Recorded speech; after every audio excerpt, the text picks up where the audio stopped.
Hello, bonjour, ciao, and welcome back to my channel. If you're new here, welcome to my channel. My name is Tolu and I am a second year medical student at the University of Oxford, and it's been a while since I filmed a sit down and chatty video, and a reason behind that is because my degree has been coming for my neck. Lots of essays due, lots of lectures to watch, and I just haven't had the time to like sit down and film, but I've managed to successfully finish 3 essays this week and all my lectures for this week as well, so I thought I may as well sit down and film a Q&A. So a while ago I asked you to send in your questions about what it's like to study here, about Oxford in general, so hopefully I get to answer some of the questions that you may have had. If not, well, there is plenty more opportunity for you to ask questions in the future, because this definitely won't be the last Q&A video that I film. So I have all the questions here up on my phone, so what I'm going to do is I'm going to read them out and basically answer them. Yeah, I guess that's how Q&A works. Q&As work, wow, English. But yeah, hope you enjoy this video and make sure to watch some of my previous ones as well. So let's get into it, I guess.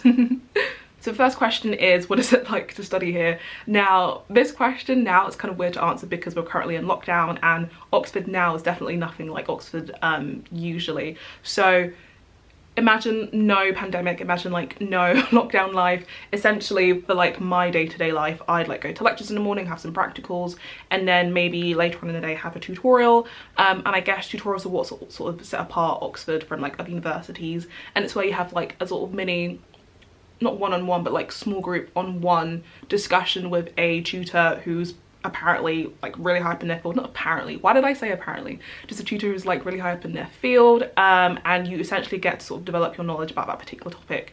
So one thing I'm really lucky is that my tutors are incredible, and they make like learning about different topics in medicine at least really enjoyable.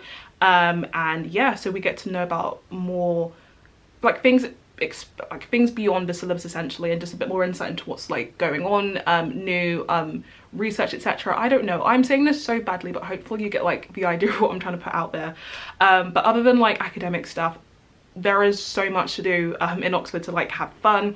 Within colleges you have things called BOPs, so I think they're either called like big open parties or big organised parties, one or the other, where you essentially just like in your college or like hiring out a club somewhere, just literally have fun with your mates, dancing, and yeah, I don't know, but it's really fun. And it's just so annoying because nowadays, now that I'm in lockdown, all I literally do is go to a library, come back and chill with my mates every single day, because there isn't really much else you can do since everything is literally shut. But I guess that's for the greater good because it helps to reduce the spread. But usually Oxford life would be academic work, which is fun, can be very intense sometimes, but that's what comes with coming to Oxford. And then obviously like finding multiple ways to try and chill with your friends after, whether it be clubbing, whether it be going out for meals, going to balls, like there's so much that can be done. And if you like maybe watch some of my older videos in first year, I don't really do much vlogging or filming in first year, but like you can see the vibe. Oxford is really fun when it's not in lockdown, but yeah. Okay, so the next question is like a continuation of that, and it's what's the best thing about Oxford? And there are multiple things that add up to make Oxford as great as it is. So the first thing I'd say is the people, because they definitely make my experience here a lot less hellish. So my friends are unbelievably supportive and I love them so much, and they know I love them. And if you see any of like my previous vlogs, you'll like see all of my household in there because they're so willing to actually feature in my videos.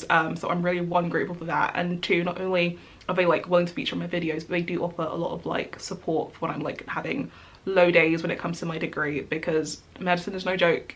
It's no joke. It can be very intense sometimes, but it's still enjoyable nonetheless. And the same thing goes for my friends on my course as well. So the keyboard medics, love them with all of my heart. We try so much to support each other in terms of what we do, and it does definitely make things a lot easier to work through, because when we're all stressed together, we're very much open about it and we try and support each other where we can, whether it be trying to reorganize tutorials or just helping each other by sharing our notes, etc. Like it's really fun. And not only do I have the keyboard medics for support, but I do have other medics at other colleges. And one of my closest friends, Hakan, you've probably seen him in previous vlogs, we met during like one of the events, the medical society in first year, and we've like been best friends ever since. So just having really supportive people around. It's really incredible, and definitely have formed friendships that will last a lifetime. Like, I love them so much.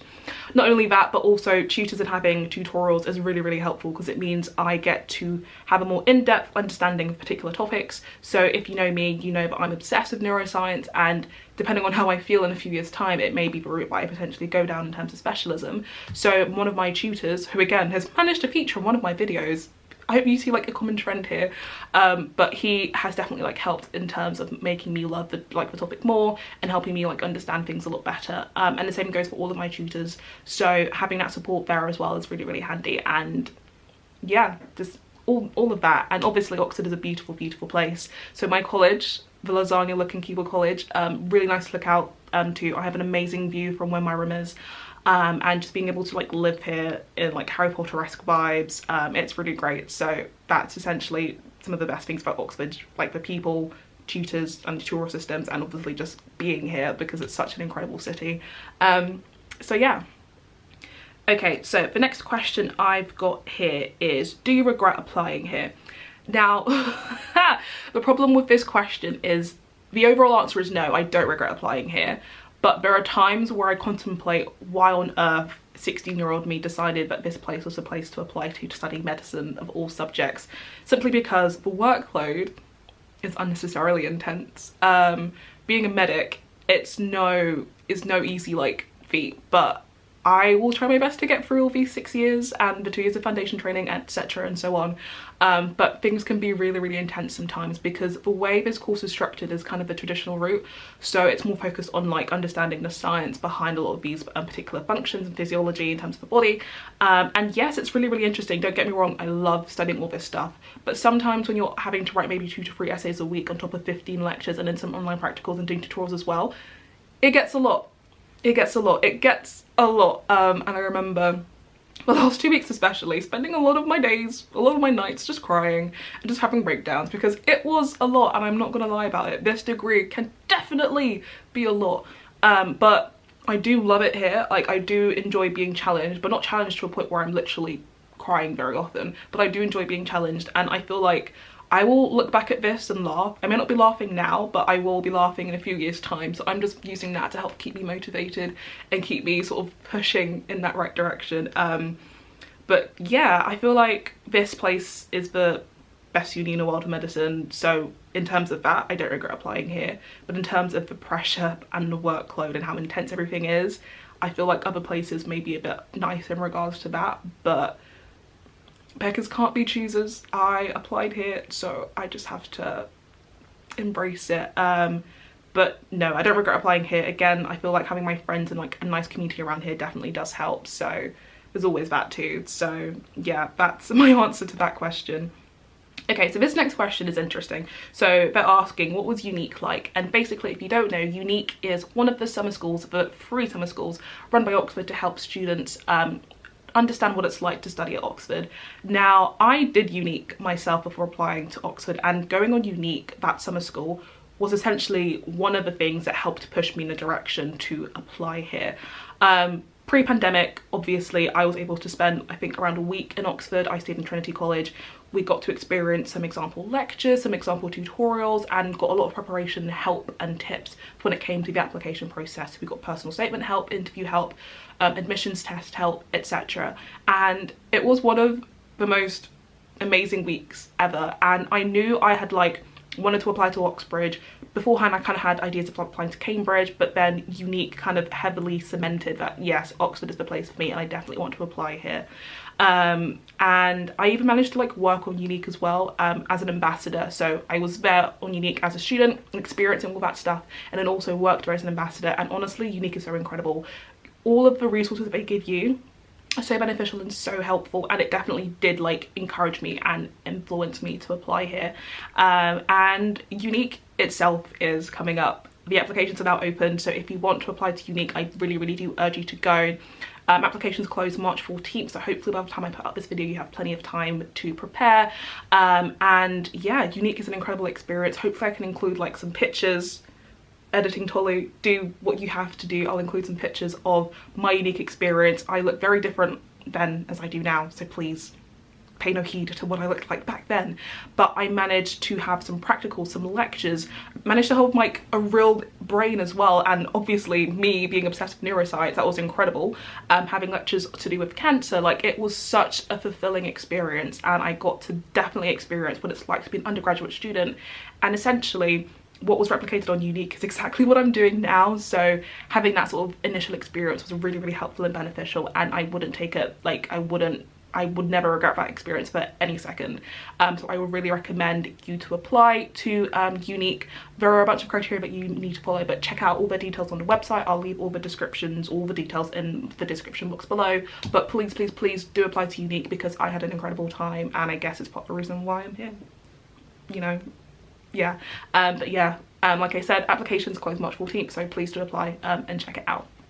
Okay, so the next question I have here, oh okay, have you thought about your plans for after Oxford? Okay, so me studying medicine, I'm doing that with the intention to hopefully be a doctor at the end. So that's technically my plan for after Oxford. So yeah, working as a doctor hopefully, and depending on how I feel in a few years time. So at this moment in time, my top 2 specialisms are neuro or peds, so working with kids. So it just depends on how I feel for the next few years, but those are my top 2 sort of specialisms. So we'll see what those are like, and hopefully understand like the steps needing to take to get down those specialisms, because I know it's going to take another few extra many years to get down that line, but for now that's what I'm interested in. So hopefully, fingers crossed, it all works out. Okay, so someone asked, is finding friends difficult for people who are more introverted and don't go clubbing / drinking? No, it's not. Not everyone in like Oxford drinks or goes clubbing. Like you'll definitely find friends who will make you feel more settled and more comfortable. Like there is so much more to do in Oxford than just clubbing and drinking. There are so many restaurants to go out to, so many museums, so many galleries, the botanical gardens, like there's all sorts that you can do. You don't have to depend on clubbing to have fun. And you'll definitely find people who are also not necessarily into clubbing or drinking, so don't worry about that too much. Plus having Freshers Week definitely helps integrate you more into college life and Oxford life, because you get to meet so many more new people and you get to experience new things for yourself, so you can definitely find the right people to sort of vibe with when necessary. So hopefully that helps. So someone asked, did you have a gut feeling you were going to get in, or did you have no clue? Okay, I was as optimistic as I could be when it came to applying to Oxford for medicine.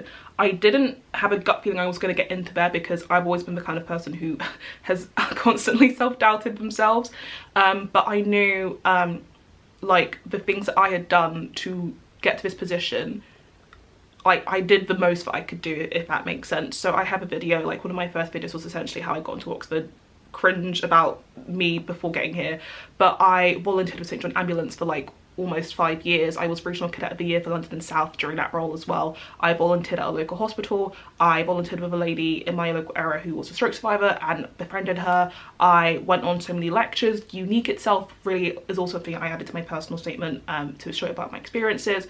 I like got like really good grades in school. I was deputy head girl of my school. Like I did the textbook things, if that makes sense, of things that would help with my application. So I felt like I had done enough to potentially get me acknowledged and go for an interview, and I did. I managed to get an interview, and I was completely shocked because yeah, it happened. And when it came to the interviews as well, I just tried to be myself. I was just bubbly and talky like I am in my videos, and luckily that paid off. I mean, in first year I had a lot of like doubts about me being here, so imposter syndrome really struck in my life, but overall things are okay, and I felt like I did the things I needed to do to get here, and it turns out it thankfully paid off. But yeah, I just honestly didn't think me from a working class background, from like my background, would like get in, and I did, so yay.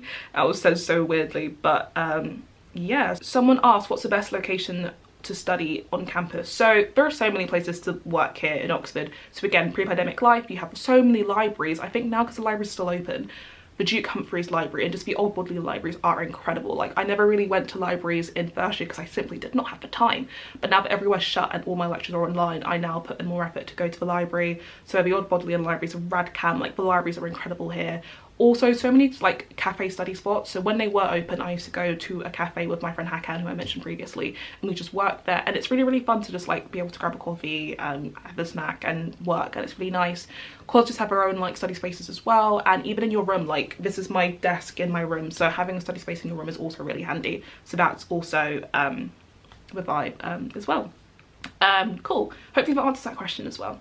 But yeah, so the next question is, does Oxford get any easier? This is from an Oxford student themselves. I'm going to tell you now, no. I'm in my second year, and second year is, for medicine at least, the most difficult year for preclinical medicine.